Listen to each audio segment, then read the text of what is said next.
જય ચરમરિયા દાદા. આપણે આવી ગયા છીએ ચરમરિયા દાદાના દર્શન કરવા. મારી વાડીએ જે સ્થાપન છે ચરમરિયા દાદાનું 2 ઠેકાણે છે, એ 2 જગ્યા ઉપર દર્શન કરવા માટે આવી ગયા છીએ. આજે છે શ્રાવણ મહિનાનો પહેલો સોમવાર, એટલે અમારે બધું સ્થાપન છે ને સ્થાપના, એટલે એ ટાણે બધું અમારે મેળા જેવું આયોજન હોય છે.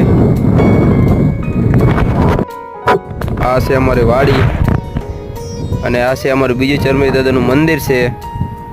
અને 2 મસ્તી મજાની ધજા લગાવી દીધી છે અત્યારમાં, અને આપણે કરવા માંડ્યા છીએ દર્શન.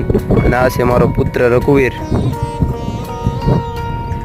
અને આ છે અમારું બીજું ચરમરિયા દાદાનું મંદિર. અહીંયા દર્શન કરવી છે. ત્રિશુલને મસ્ત મજાના લગાવી દીધા, મસ્ત મજાના મારા પપ્પાએ દોરેલા છે ચરમરિયા દાદા. જય ચરમરિયા દાદા. કોમેન્ટમાં લખો.